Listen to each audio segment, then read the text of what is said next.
Hello team, welcome to another ATP Geopolitics video. Another one with me, Jonathan MS Pearce. Ukraine War News Update, third part for today, 29th of June 2024. This is a geopolitics video concerning the war. We're going to start with Matteo Salvini, who's one of the coalition leader or party leaders. There are three right-wing parties in coalition in Italy. So you've got Giorgia Meloni, who is a prime minister. She is in charge of Brothers of Italy, and you've got Matteo Salvini with La Lega, and you've got, well, I don't know who it was Silvio Berlusconi with Forza, who is now demised. He's no longer alive. But anyway, those are three parties. Matteo Salvini is Deputy Prime Minister, who is a staunchly pro-Russian person, as far as I can make out. Well, anyway, French aid to Ukraine says here, Matteo Salvini, the Italian Deputy Prime Minister who is used to attacking Emmanuel Macron, wants a national rally to win the snap general elections in France, as he said in a live video on his Instagram account.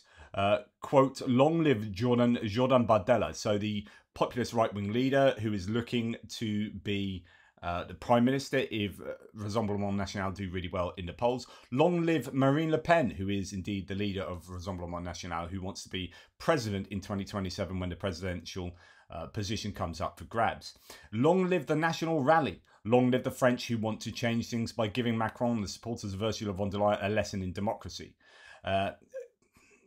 As French aid here says, his far-right party, the League, is part of the coalition government led by Giorgia Meloni. This is a real shame because you have got this growing support in Europe for pro-Russian populist politics. That is a real challenge to Ukraine. It's a real challenge to global stability and the stability of Europe. We've allowed the foxes to get into the chicken coop, and they are wreaking havoc. Now, Zelensky says back to this, we believe that the French will continue to support Ukraine regardless of the political situation. Of course, he has to say this. In reality, he's going to be cacking it. Likewise, according to the will of the French people, the next government will continue to fully support Ukraine on the battlefield as well. We are confident that the next government will be independent of the Russian aggressor and will remain committed to European values and a strong and united Europe, the very Europe that Ukraine is defending against Russian tyranny. Of course, he has to say that, but that's literally what is not going to happen. Jordan Bardella has come out and said, we will support Ukraine, but we won't allow them offensive weapons. We'll give them defensive weapons. We won't give them long-range weapons, like, for example, the Scalp-PG that France Ukraine is thankfully receiving from France. This is a real challenge to unity inside Europe for support for Ukraine, and I think it's a real challenge for France going forward. Now, the top US military chief courts new African partners after major setbacks in the Sahel and a spate of coups that have put the US on the back foot and have given Russia a geopolitical edge. This is interesting stuff in foreign policy. It'll be behind a paywall, though. I've talked to you about how there have been all these coups in that African part of the world, along the Sahel region, where you've had Niger. I'm just going to start listing all, but all of those countries around there moving towards from the west towards the east. You've had recently NATO saying that Kenya is a top non-NATO ally there. That's further down, sort of on the east coast of Africa there, but it's certainly up towards Sudan, and then you've got the fractious kind of North African regions as well. I think the West has been losing influence over some time. France, to mention France has been colonially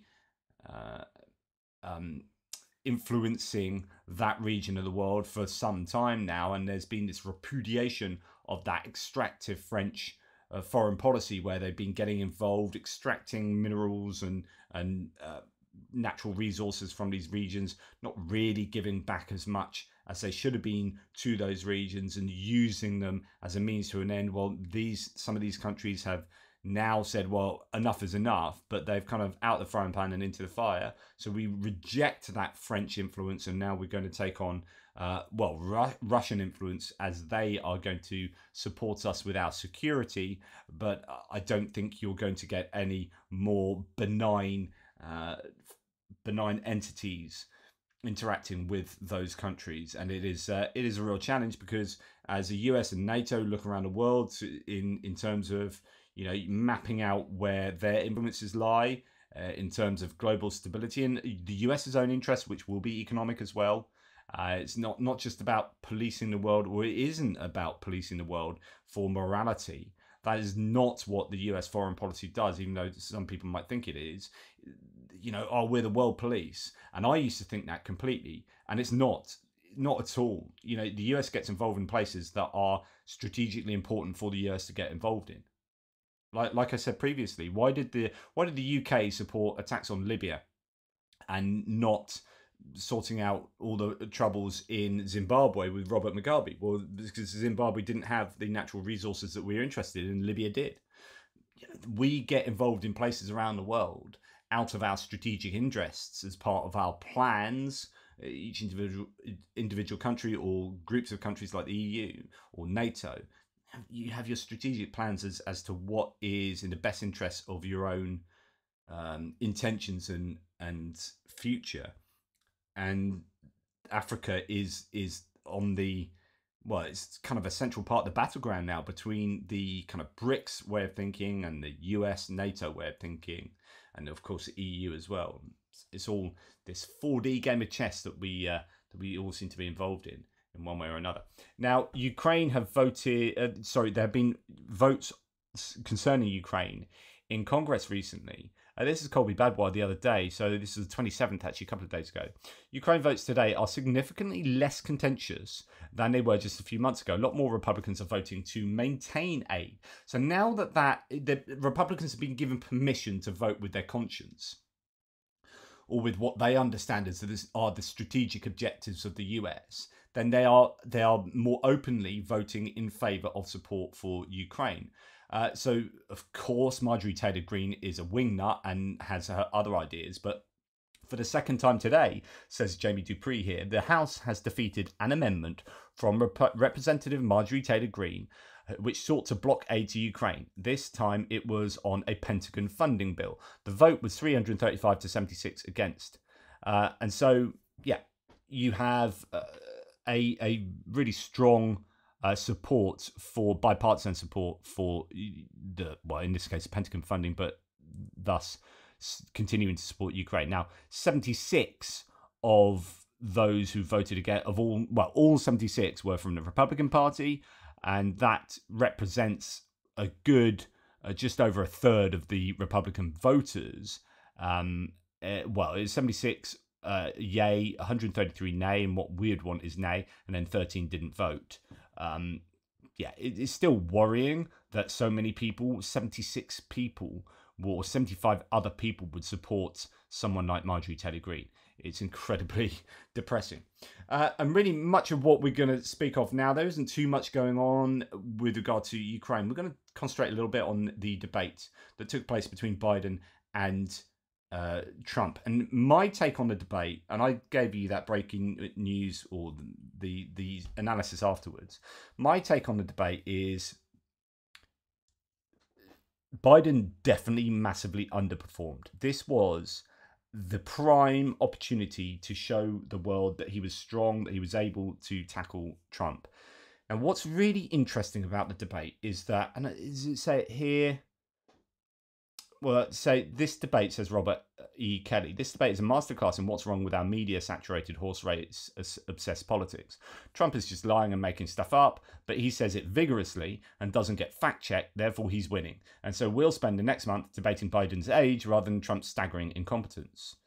And this is, since this is getting some traction, he says, yes, Biden had a terrible debate. Yes, he looked exhausted and checked out. Yes, ceteris paribus, he's too old. But it's a two-party system, and you only have two meaningful choices. One is a lying, grifting, authoritarian sexual predator, and the other is old.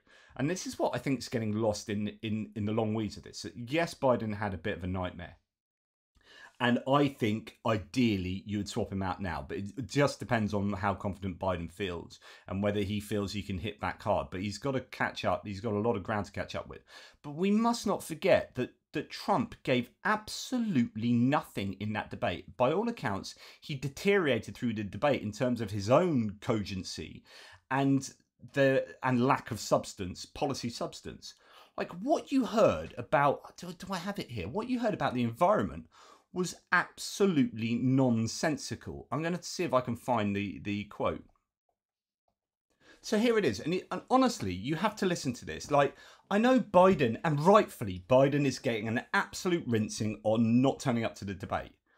But in any other planet, this should be completely destroyed as an answer to a very serious question. 38 seconds left. President Trump, will you take any action as president to slow the climate crisis? So I want absolutely immaculate clean water, and I want absolutely clean air, and we had it. We had H2O. We had the best numbers ever, and we were using all forms of energy, all forms, everything. And yet, during my 4 years, I had the best environmental numbers ever. And my top environmental people gave me that statistic just before I walked on the stage, actually. Like, if you're having a go at Biden for sounding old and being a bit befuddled, this makes no freaking sense. And it is an absolute shit show. Like, it is absolutely terrible. Like, let's listen to these words. I want absolutely immaculate clean water, and I want absolutely clean air, and we had it. We had H2O. We had the best number. We had absolutely immaculate clean air. No. We had absolutely immaculate clean water at Flint, Michigan. Anyone? Hello. And we had H2O. We had What does that mean? We had H2O. We had water. I'm telling you, man. When I was president, we had water. Under Biden, there's no H2O. H2O doesn't exist. But under me, we had H2O. But it actually gets worse. Numbers ever, and we were using all forms of energy. We had the best numbers ever. What are you talking about? What numbers? What, 72? 42. That's a really good number. Meaning of life. That's a great number. We had that number. What other numbers did we have? 147. We had that number. 6.5. 6.5. Brilliant. It's the best number ever. It's the greatest number. Best number ever. What are you talking about? We had the best numbers ever. No, you didn't. Just absolute nonsense. All forms of energy. We had all forms of energy. What are you talking about? We had all forms of energy. That's not an answer. What are you going to do about the climate crisis? We had the best numbers. We had H2O. We had all forms of energy. That's not a freaking answer. So it really irritates me that Biden, yes, let's hammer Biden for a poor performance, but let's not let this absolute idiot off the line with these nonsense answers. Like, a frail old man getting a bit befuddled still made more sense than this absolute bucket full of crapola. All forms, everything. And yet, during my 4 years, I had the best environmental numbers. That's not good enough. What are you going to do? During my 4 years, we had the best environmental numbers. We had the best environmental and they told me, my guys told me before I came on, so he doesn't even know this, like he was just told this before he got on, so he doesn't have any clue about the environment. I was just told this by my guys out there that we had the best environmental numbers. So I'm telling you, we had the best environment. What does that mean? Ever. And my top environmental people gave me that statistic just before I walked on. That's not a statistic. It is not a statistic to say we had the best environmental numbers. This man doesn't even feature as to whether this is a lie or not. This is just bonkers. And it is an absolute disgrace that he is getting away with this. Now, the problem is that Biden should have eviscerated that. If I'd been there, Like, you know what I'm like. When I listen to words like that, I'm like, hey, dude, you ain't getting away with that. But here's the problem. Like, the debate format, which was agreed upon, so it's not CNN's fault per se, but the debate format was that there would be no fact-checking at the time, live fact-checking by CNN. And the reason why is understandable is because they would spend all the time hitting back at Trump, and it would look like they're anti-Trump rather than just actually fact-checking. And it would also take up the time of the debate. And what you want is you to say what you want to say, and then you to say what you want to say. But then it would mean that Biden would have to spend all his time fact-checking Trump and never get to say his positive points.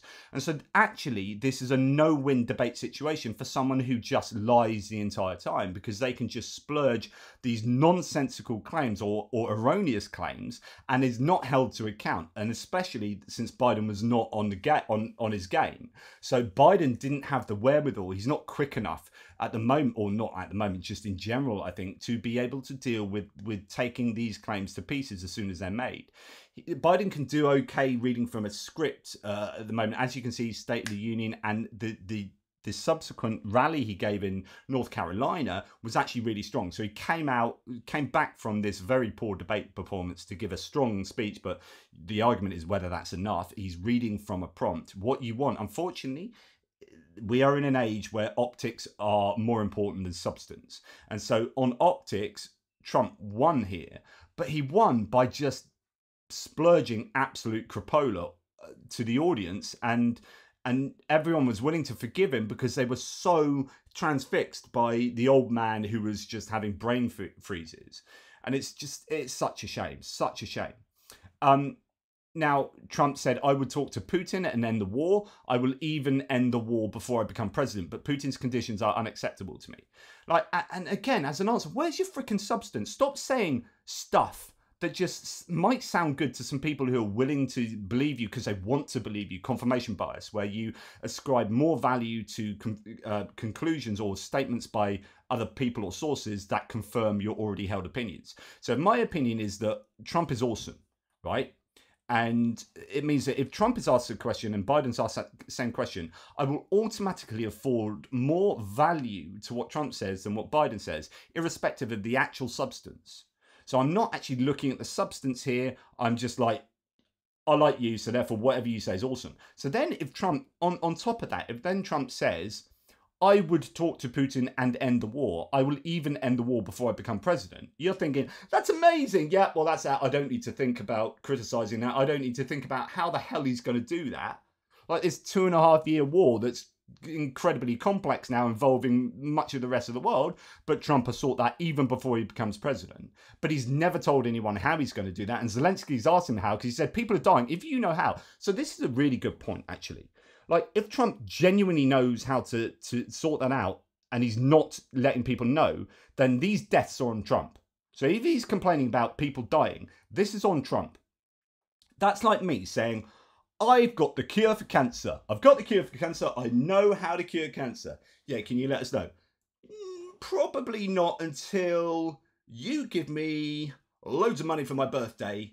And when I say my birthday, I mean my 50th birthday, which is in a few years' time. So I'm 47 now, 48 in September, so about 2 and a bit years, I'll give you the cure for cancer. Hang on, mate. Does that not mean like millions of people are going to die in the meantime? Yes, it does. But I've got the cure for cancer. That's all that matters, is it? It's all about me. I know how to cure this bad boy, and you ain't getting it for 2 and a bit years. That makes me a moral monster, and that makes me complicit in the death of those people. If I could, it's as I've talked to you before, to use another analogy, it's if you walk past a lake and someone is drowning in the lake, and that person's drowning in front of you, and you could reach down and pull them out, and you go, I'm not going to do that. I'm just going to keep walking. It means you are complicit in their deaths. And in fact, you can be held responsible for their deaths in that. I think you can be done for that person dying. If you could save someone and you choose not to, and it's no threat to your own existence, I could reach down and pull you up. I'm not going to drown myself, and I choose not to, but walk on. I am causally responsible in how your death came to be. So if Trump knows how to stop and said 6 months ago he knew how to stop and could stop it in 24 hours, he knows how to do that, and he's not doing it, then there's a case to be made that he is responsible for all the deaths thereafter. Zelensky said, let me know how you're going to do it, how it's going to happen. Because if you can do it where, you know, it's going to be beneficial for everyone involved here, then we need to know that. But no, Biden says Trump has done nothing for Ukraine. In fact, he held up the 7 months of USA package, and the US did not transfer further money to Ukraine directly, but instead spent it on USA and weapons for Ukraine in the USA. Ukraine doesn't get money, it gets weapons. And this is, again, substance over splurge. Trump's saying that every time Zelensky comes to the US, he gets $60 billion. Like, we give him $60 billion. That money goes to Ukraine. It goes predominantly inside the US for upgrading the US arms and military situation. Yes, the Ukrainians are getting kit. They're getting usually older kit, and then the Americans get to replace that with newer kit for themselves.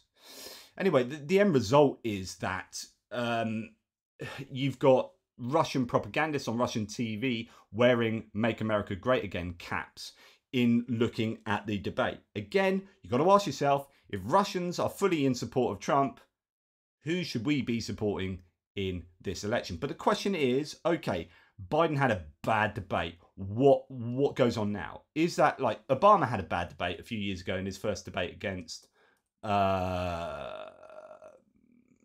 Mitt Romney, and he then had to collect himself and then go again a second one and smashed it. Is this comparable? Not really. I mean, we're talking about a man who was well prepared, probably over prepared for his aging brain. Is a man who's clearly aged, 4 years older than he was last time, obviously, but actually he's aged, it seems, more than 4 years mentally. And so this is a challenge, but he's still, like, I'm not voting. One should be voting for policy and substance. You should be voting on what this person stands for. You know, on reproductive rights, on foreign policy, on economics, on infrastructure, on education, so on and so forth. It should be a no-brainer. And the person who has steered the US economy to be as well performing as it is now compared to all the other countries in the world. And yet it comes down to who sounds more confident on the debate stage. Now, I'm not trying to get Biden off the hook here. I've watched a whole bunch of analyses now on the debate, and I'm thinking, and sometimes I'm watching people who are like, yeah, it's not as bad as you think. Don't worry. It'll be all right if Biden stays. And then you look at, say, so he came back and did this in North Carolina, this speech here. Let me close with this. In fact, I need to make sure this is all loud enough. Okay, here goes. So let's boost that volume up a little bit. Sorry about this, and play it. Let me close with this. I know I'm not a young man. State the obvious. Well, I know.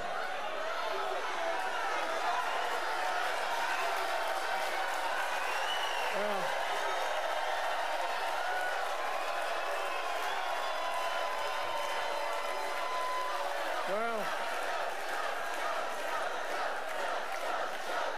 I don't. Folks, I don't walk as easy as I used to. I don't speak as smoothly as I used to. I don't debate as well as I used to. But I know what I do know. I know how to tell the truth.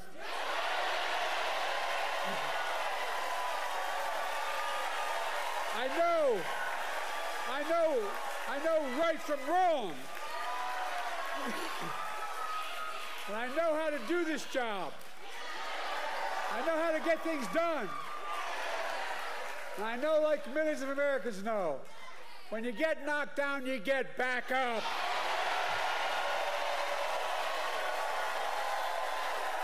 It's that kind of strength that was totally missing in the debate, right? And you're just thinking, that's the angry Biden. Like, okay, is it because he's reading from the script and he feels much more comfortable? But man, that was missing in the debate. And I know, like millions of Americans know, When you get knocked down, you get back up.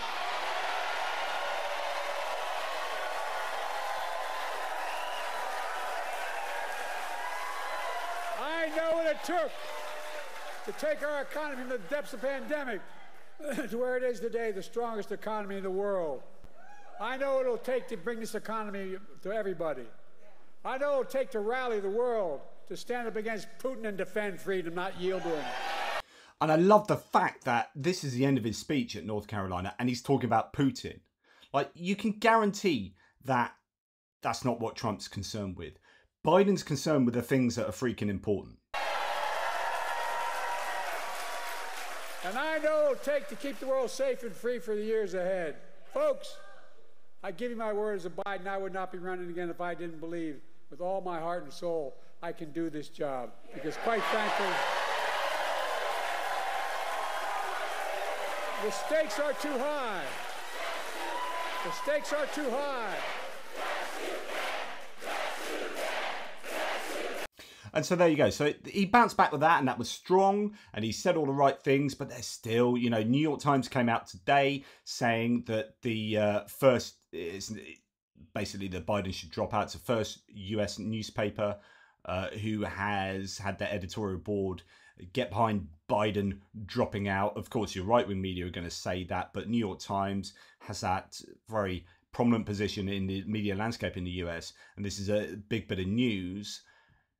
It's yeah, who knows? I would support still on the back of Biden having that rally last night, and on the back of the reality of the debate with Trump. I still think it would be great to get someone who is young, who would invigorate people, who would mobilize people to come out and vote for them. I don't think Biden is going to get the people saying, I know, I really want to get out and vote and I want to vote for Biden. It's more like, oh my goodness, we need to vote against Trump.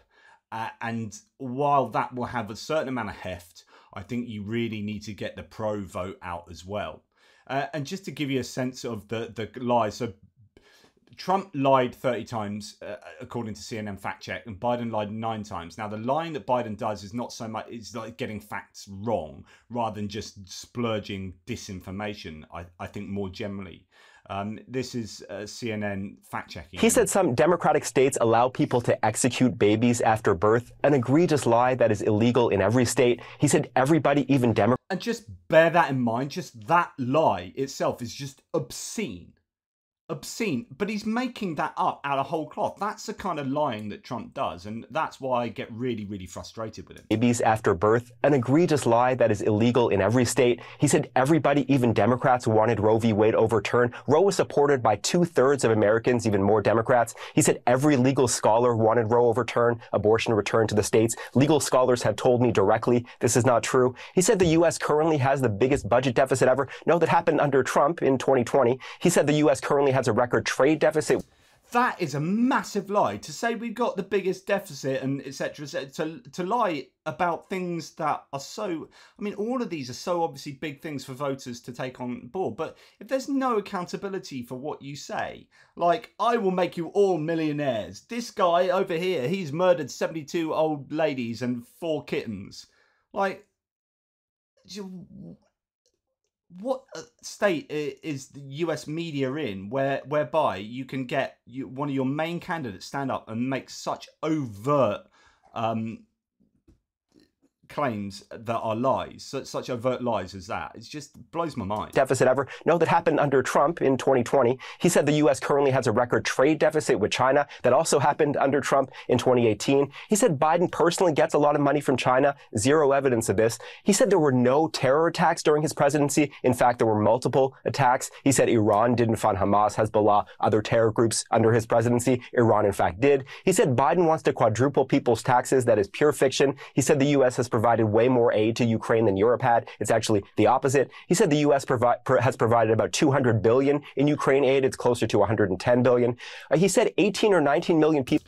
Just that we're concentrating on Ukraine here. The two big things he's claimed about Ukraine are just wrong. Just wrong. You're a wrong 'un. People have crossed the border under Biden. That is millions too high. He said many of these migrants are from prisons or mental institutions. His own campaign cannot corroborate this. He said Biden has only created jobs for illegal immigrants. Total nonsense. He said Nancy Pelosi turned down his offer of 10,000 National Guard troops on January 6th. There's no evidence she even got such an offer. It was the president, not Pelosi, who had the power to deploy the DC Guard. He said Pelosi now acknowledges she turned down the troops. No, her office tells me this claim is still a lie. He said he deployed the National Guard to Minneapolis in 2020. Actually, that was the Democratic governor. He spoke of, quote, ridiculous fraud in the 2020 election. Zero evidence of any widespread fraud. He said NATO was going out of business before he took office. Completely, clearly absurd. He said the U.S. was paying 100% of NATO before he came along. The U.S. made up about 71% of NATO defense spending, not 100. He said he, not Biden, is the one who lowered insulin prices in Medicare. He did it for some seniors, but Biden did it for far more. He said Biden indicted him. Again, no evidence Biden has had a personal role in any of these four prosecutions.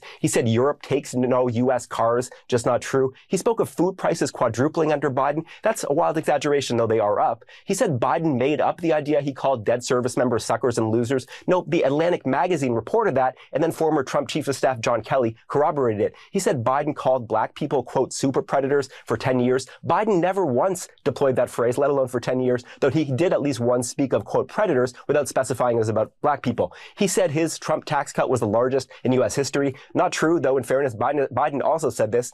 Trump said China and others stopped buying from Iran under him. China never stopped. He revived his pet lie. I don't know how many times I've done it, that he signed the Veterans Choice Program into law. Barack Obama did that in 2014. Trump signed an expanded version in 2018. And finally, Trump said Biden got rid of that Veterans Program. Biden has not done that.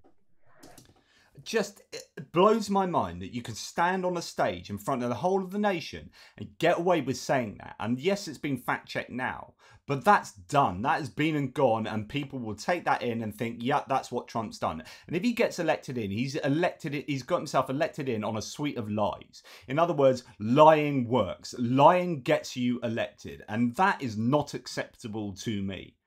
Just, he needs to be called out, and he needs to be called out so in such a way that those voters who might swing towards him on account of the stuff he says are aware of this. But of course, it's so difficult to undo that kind of damage. Yeah. So Shashank Joshi from The Economist taking the absolutely slams Biden. From The Economist also say that's not to say that Mr. Trump has anything like presidential. He lied inveterately. He would not promise to accept the results of the election in November, in effect threatening a repeat of the attack on the Capitol. Well, actually did say that he would accept it if they were free and fair and blah, blah, blah, blah. When pressed on his environmental policy, Mr. Trump said, I want absolutely immaculate clean water. I want absolutely clean air. And we had it. We had H2O. We had the best numbers ever. So on and so forth. So, you know, The Economist in taking Biden to town also recognises that Trump, well, essentially, so it's really interesting to listen to the Pod Save America analysis straight after the debate where they were pretty depressed, but they're like, this was an own goal for Biden because actually anyone who was half decent. So you put Gavin Newsom, you put Pete Buttigieg on stage next to Trump making those claims, they would have eviscerated him. So Trump was so easy for the picking to. He had no substance. He was full of lies, and anyone worth anything really should have been able to completely destroy Trump in that debate. And that Biden didn't do that is a real own goal, not only showing his own weakness, but also not being able to exploit Trump's weaknesses and show the electorate really what Trump is like. It's such a kick in the teeth for the Democrats there. So they have a big decision to make, and there's going to be a lot of talk about this going forward. Joe Biden's going to have to do some soul searching, I think. I mean, it looks at the moment like he's come out strong and said, no, I'm in this for the long haul. I'm going to be debating in the next debate. But there have been so many clips taken of this debate that social media is going to be full of Joe Biden looking weak. TikTok is going to be inundated with pro-Trump propaganda, and you can understand why. It's a really difficult thing I think to get back from there and win back the poll. Polls were narrowing up. And in fact, Biden had overtaken Trump on the average of the polls. Now Trump has just slipped back in lead by 0.7. It was Biden up 0.2, I think. Now Trump up. So that's a 1% switch over the last few days. I don't know if any of that's as a result of the debate, but you can imagine that will only get wider because that debate's not going to win more people over to Biden. This is a really difficult decision now for the Biden team as to what they do. And I know that lots of people behind the scenes in the Democratic machine are proper worried at the moment. People's phones were buzzing right throughout that debate, right from the beginning. And yes, he had a head cold and he seems to still have that cough, but actually, I don't think he spoke any differently really to how I have seen him speak previously. You know, the guy is old, and unfortunately, in this day and age, it's about optics and it's about confidence and the ability to rhetorically sound the man to run the country. And I don't think Biden's got that at the moment. Nonetheless, if Biden did run for president and continues his campaign right to the end, then I think it's incumbent upon all rational people to vote for Biden still, because it's about the policies. It's about looking at the last 4 years and think America's done a really good job of moving forward.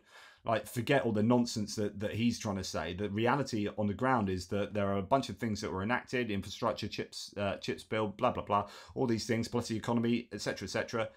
Insulin prices going down, so on and so forth. These are all good things, and more of that will put the US in an even stronger position with another 4 years of that administration with those people around Biden enacting those policies. And that's what you should be voting for, rather than this one person against this one other person, both of whom are suboptimal choices. You know, Biden is a suboptimal choice. There's no doubt about that. Trump is a terrible choice, and that's how I would look at it. You know, but you know, my political predictions. That said, I think it is a no-brainer for me. You know, when you look at what Trump is likely to do with Ukraine, yeah. Now, good to see. So, I'm sorry, spending an awful long time on that. Good to see these cultural icons, if you like, supporting Ukraine. This is the German band Scorpions. With their kind of Winds of Change was their famous song, wasn't it? They are supportive of Ukraine. There's one of them with the Ukrainian flag on.